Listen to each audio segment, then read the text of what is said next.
Hi guys, happy 2024. If you're listening to this podcast episode, welcome back to the Frame Solutions podcast. Happy New Year. So, before I start, I would like to thank you for being a loyal listener to the Frame Solution podcast and also let you know that in this year, 2024, we've started video podcast episodes. The username is still the same, the Framed Solutions. You just have to go to YouTube, put in the Frame Solutions, and you'll be able to see the video podcast episodes. There's already one episode that has been released about career clarity, and it will be very important if you caught it, if you're looking for career clarity in 2024 and the years to come. So, as I start this episode, I want to tell you about monetizing your passion. This is my story, so let's dive into it. So, in 2013, I won the coveted Equity and Merit Scholarship from the University of Manchester. It was a fully funded scholarship, and I ended up studying in Manchester for free. If you don't know, the University of Manchester ranks among the top 35 universities in the entire world. Your girl Faith was the one at the University of Manchester. It was a big opener to my eyes and also a big opener for my career. So, leading to that scholarship, what happened? I applied for scholarships from 2011 to 2013 when I won the Equity and Merit Scholarship. And all those other times, I failed. I didn't get the scholarships.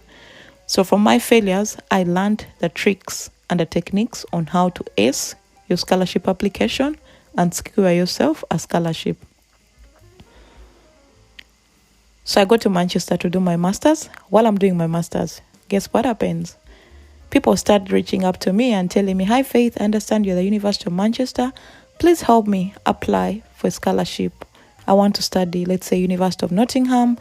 I want to apply for the same Equity and Merit Scholarship. I want to go to America. I want to go to Sweden. I want to go to Norway, Belgium, etc." So I would sit with those people in my dormitory and have a Skype call with them, because then we just had only Skype, and help them ace their applications. In fact, many of my friends who knew me then got scholarship offers because I helped them get the scholarship offer. So I knew I was good at that, so I just kept it at the back burner. I didn't really follow it up. The same applied to PhD scholarships. My friends would forward me their friends. They're like, "Oh, Faith, I have a friend who wants to study at the University of Sydney. Can you help them apply for a PhD?" I'm like, "Sure, let them book a slot with me. I'll add them on my calendar and we can talk about it." So all those people got their scholarships through me because I helped them. It comes to job applications. "Hi Faith, please help me with my CV." We sit down, do the CV, the person gets the job. "Hi Faith, help me with my cover letter." We sit down, write the cover letter, the person goes, gets the job, gets the grant, gets the scholarship, gets the contract. You see, all that was just proof for me that I was good at what I was doing. So, I'm finishing my PhD. I'm thinking, okay, I have all these skills. I think it's time for me to charge something and also teach other people how to do it for themselves, because I can't be helping people every single time personally without being paid, because I'm trading my time to help them. So I decided to start the podcast, the Frame Solutions. Of course, starting a podcast, I'd listened to podcasts before, but I didn't understand how they were run. I didn't understand their use. All I knew was that they are a source of knowledge, and you can portray a message using a podcast instead of having a YouTube channel. Having a YouTube channel really scared me a lot because I didn't know how to film YouTube videos. All through my PhD journey, I wanted to start a YouTube channel, but I was worried about the techniques, the technologies, filming software, editing software, how to schedule. Like, I thought that was a big thing that I needed to take my time to learn. At the same time, during 2019, when I thought about a podcast, I discovered I had a speech impediment. I could not easily talk and people understand what I was saying. So I had to work on that. I got myself a speech coach. I also started to record myself as I made presentations. I decided to speak in front of the camera and also listen to myself every time using my phone. I would get my voice notes on my iPhone and record whatever I had to say, then listen back to it and notice, oh God, there's some words I'm truncating. There's some words that I'm not pronouncing very well. So that made it easy for me to tackle that problem because I knew where it was coming from. That had the proof that when I make the presentations, I was cutting out some words and I wasn't clear in my communication. So I worked on that. And as I worked on it, I decided not to just continue working on it, but take my first step of starting the podcast.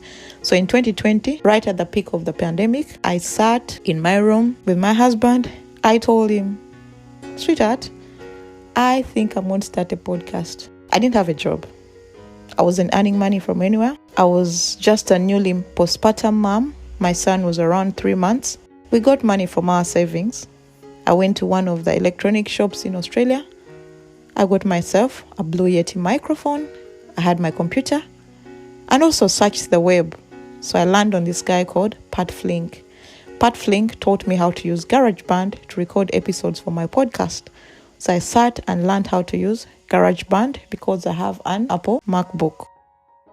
So I started recording my episodes through GarageBand. And when I recorded the first episode, I still had the speech impediment. So I had to go back and write it again, then edit it the first time, the second time, the third time, until the fourth time when I was like, you know what, Faith? I think it's time for me to just put it out into the world. So I put out that episode and I started recording as time went on. Every episode that I recorded after that became better. Also, I wanted to get guests on my podcast. Many of the people I contacted allowed to be guests on my podcast. We recorded Zoom calls. But when I went back to listen to the episodes, some of them were not really good. And I was like, you know what, Faith? I don't want to put out these bad episodes with these people featured. What will the world think? So I made a resolution to start mostly by doing solo episodes. And the reason why I chose solo episodes for my podcast was because I wanted to create that community. I didn't want to bring in new guests every time on the podcast without people first knowing who I am, what I do, the motivation behind the podcast, and also creating that community and bond with them. So I started creating solo episodes. Before I started with a view of helping PhD students, but I was like, you know what? There are so few people who want to do PhDs.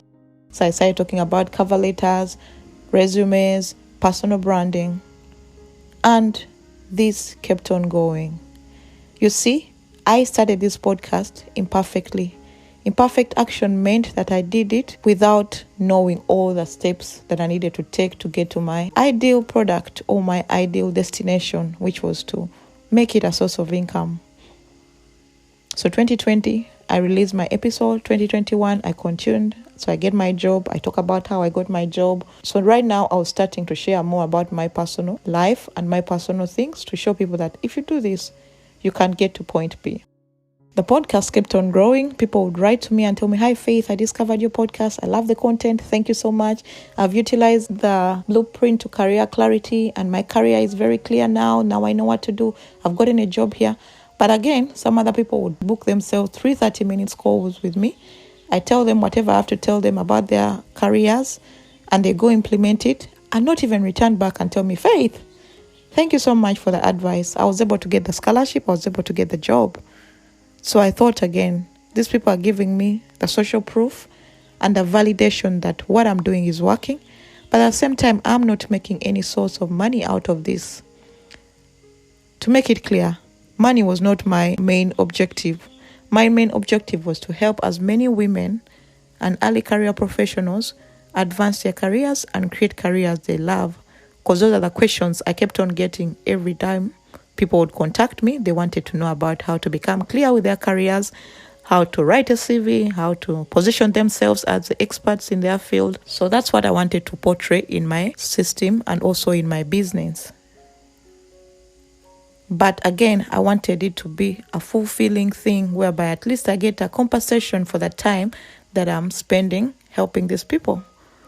So at the verge of 2021, I decided to get myself a business coach. This business coach right now has turned out to be one of the most important resources I ever got myself. Her name is Rebecca. She's changed from being a business coach to being a coach for Black African women who want to advance in their careers, which I also love. But Rebecca sat me down and taught me all the ins and outs of running an online business. I loved our coaching period with her. She advised me how to monetize it. She showed me how to automate it so that I don't have to sit on my computer all the time. And I also paid money for this service. As the coaching ended, I was very clear on what I needed to do. I set up my website. I set up my automation series. And I started getting people to get onto my email list so that I can nurture them further and make them warm leads that can eventually buy from me or use my services for their career and personal development. That was the story of how the Frame Solutions was started. From that time, I got a few clients. Many of them were not really paying, but they gave me the proof, the testimonials, to tell me that what I was doing was literally working for them and also working for me. So in 2022, at the end of 2022, I decided to sit down and I say, I want to monetize this passion. I've invested a lot of money into it. It's high time I reaped some benefits out of it. So I started not being scared about selling, seeing my services as an exchange for value, which could be monetary on my side, while for them I'm giving them the value in terms of the coaching to attain the goals they've set. So I got my first paying clients in 2023. By paying client, I mean a client that paid me a sum I felt was what I deserved for the help I was giving them. Of course, my services and my pricing were a little bit low because I didn't want people to feel like, oh my goodness, this is such a big investment in myself. Should I really do it? I wanted to create a low-hanging fruit for the people who would come to use my services. So by the end of 2023, I made $7,000 from the Frame Solutions and Faith Liz's Corner, all using a podcast and also my YouTube channel. This year, 2024, my goal is to make $10,000 every month. And I know if I put my mind to it, I can monetize my passion and make $10,000 every month. So I'm sharing this story not to brag, but to tell you that this is the year you have to monetize your passion. This is the year you can turn your interests into a money-generating thing. Yours might not be coaching. Yours might be something like plaiting people's hair. Yours might be something as baking cakes and cupcakes, housekeeping for someone. It might be something as acting, presenting, showcasing fashion. Whatever your interest is, may this be the year that you monetize your interest. So if you want to join me on this $10,000 goal, and if you want to support me on this journey, there's a link in the description where you buy me a coffee. The starting rate is $5. You can donate to me whatever value you feel you want to donate to me. And that money you give me will be used to create more episodes, to create more YouTube channel videos, get myself an editor who can edit the YouTube videos for the Frame Solutions podcast, to sponsor one earlier career profession for my one-to-one coaching, and to provide free digital resources for the people who are already in the Frame Solutions fraternity. If you want to join the Frame Solutions inner circle, there's a link in the description where you can join the email list so that you don't miss out on any emails that are released. And also, if you have any questions, you can always write to me using the email in the description of this episode. Thank you so much for tuning in. Thank you so much for supporting the Frame Solutions. And I pray that this year will be the year that we hit our financial goals, our career goals, our fitness goals, our personal development goals, and everything else that we decide to do. If you've enjoyed this episode, please feel free to subscribe to my podcast and subscribe also to the YouTube video podcast. Catch you in the next episode.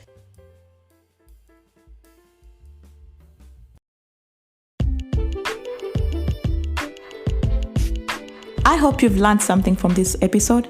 And if you have, please rate and review wherever you listen to your podcast. Subscribe to this podcast.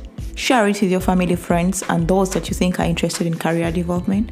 Also, follow me on the socials, which is Facebook, Instagram, Twitter, LinkedIn, and Pinterest.